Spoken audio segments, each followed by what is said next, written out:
सावन के महीने के ठीक पहले, इसके ठीक पहले मुहर्रम का आयोजन हुआ।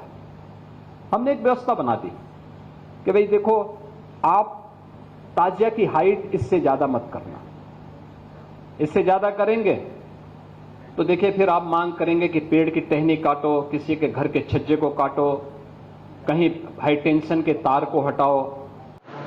मैं कल्याण शंकर दुबे, सूरत नगरी न्यूज से।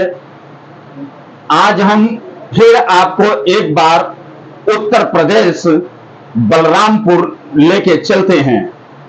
आज बलरामपुर छांगुर बाबा की जो काली करतूत थी और लव जिहाद का, वह आज चरम सीमा पर पहुंच चुका है, क्योंकि आने वाले दिनों में छांगुर बाबा को यूपी एटीएस ने जो बड़े बड़े खुलासे कर रहे हैं, यह बहुत चौंकाने वाला है। यह एक अंगूठी बेचने वाला छांगुर बाबा लव जिहाद के चक्कर में आज 1000 करोड़ का मालिक बन बैठा है। और ये लव जिहाद ऐसी जगह से चलाता था कि वहां के लोकल लोगों को मालूम ही नहीं पड़ता था, और उन लोगों को वह टारगेट किसको करता था? जो गरीब परिवार वाले थे, जिनको पैसे की कमी होती थी, किसी को शादी करने का था और किसी की मां बीमार है तो किसी के बाप बीमार है, उसी गरीब लोगों को उनके आदमी टारगेट करते थे। अब इसमें देखने वाली यह बात है कि छांगुर बाबा यह इतनी दिनों से रैकेट चला रहा था, तो वहां की प्रशासन क्या सो रही थी? इतना ही नहीं मालूम पड़ा। आज छांगुर बाबा अपने, एक तरह से बोला जाए तो वह एक फौज तैयार करके रखा है, जिसमें 1000 लड़के मुस्लिम युवा और सुंदर दिखने वाले उनको रखा गया है, और उनको पैसे का फंडिंग विदेशों से भी किया जा रहा है। अब इसमें नया चौंकाने वाला खुलासा यह है, हम आपको बताते चलें कि नूतन और नसरीन, ये इनके एक अहम भाग्य हैं, इनके एक अहम जोड़ी हैं, जो इनके टारगेट पे हमेशा ये लोग रहते ही हैं। और इसमें सबसे बड़ा खुलासा यह हुआ है कि ये नसरीन जो है, ये नूतन के संपर्क में आई और नूतन की जमीन हड़पने के लिए इसने एक हिनाबा के जरिए गुलाम रब्बानी नाम के युवक को लखनऊ में रखा गया था कि यह गुलाम रब्बानी जो है, ये नसरीन का पटकथा लिखने वाला एक उसका वजीर था, जो छांगुर बाबा के यहां काम करते थे। हालांकि उसके टारगेट में यह मामला उठा कहां से और ये प्रकाश में कैसे आया? प्रयागराज की 2 दलित नाबालिग लड़कियों को केरल ले जाया गया और केरल में वहां पे धर्म परिवर्तन करने के लिए उन लोगों को मजबूर किया गया। लेकिन प्रयागराज पुलिस इतनी सतर्क हुई, FIR दर्ज हुआ, उसको ट्रेस किया गया, जो वह दोनों लड़कियां केरल में मिली और उनको उठाकर फिर वापस लाया, तो ये छांगुर बाबा का पूरा राज्य और साम्राज्य एक से एक परत खुलने ही लगे, जिसमें इसमें अब ATS यूपी के अलावा ED भी सम्मिलित हो चुकी है।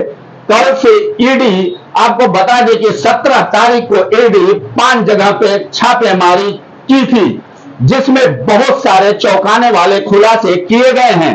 ED ने महाराष्ट्र से और केरल में और यूपी में उसके करीब 16 से 17 ठिकानों पर छापा मारा गया है। अब इसमें बातें हैं, गुलाम रब्बानी जो बलरामपुर के लोग थे 2019 से 24 के बीच में, अब इसमें बिना सरकार की मिली भगत और सरकारी अधिकारियों से इतना बड़ा कैसे रैकेट चलता है, यह देखने को मिलता है, जिसमें बलरामपुर के एक SDM और 2 CO और 2 इंस्पेक्टर और 2 तहसीलदार ATS के टारगेट पे हैं। और ये बहुत जल्द गिरफ्तार होने की कगार पे लटके हुए हैं। इनके खिलाफ एटीएस यूपी बहुत पुख्ता एकदम सबूत लेके इनको 1 से 2 दिनों में गिरफ्तारी होने वाली है। अब इसमें बात यह करते हैं, अब उत्तर प्रदेश के और हालातों के बारे में जानकारी लेते हैं। अब हमारे यहां एक नया मामला जो आया है, ये अपने आप को मसीहा बताने वाले, जो एक तो नगीना का सांसद है जो चंद्रशेखर रावण, अब उनको हम बोले तो बोले ही क्या, ये लोग ऐसी तुच्छ राजनीति करते हैं कि यह बहुत गंभीर मामला है।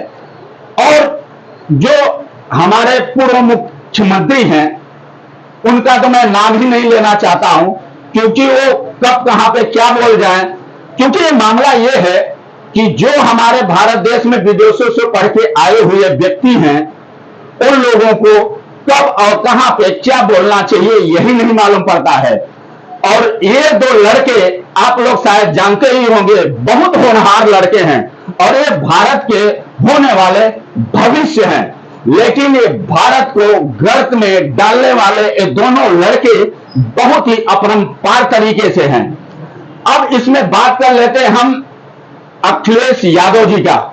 अखिलेश यादव जी ब्राह्मणों को जो इटावा में कथावाचक थे उनके ऊपर तो हुए, लेकिन ताजिया के रूट में एक विजय यादव नामक व्यक्ति का जो तलवार से काटकर हत्या कर दिया गया बिहार में, ना तो उसमें अखिलेश यादव का कोई बयान आया और ना ही तो हमारे तेजस्वी बाबा का कोई बयान आया।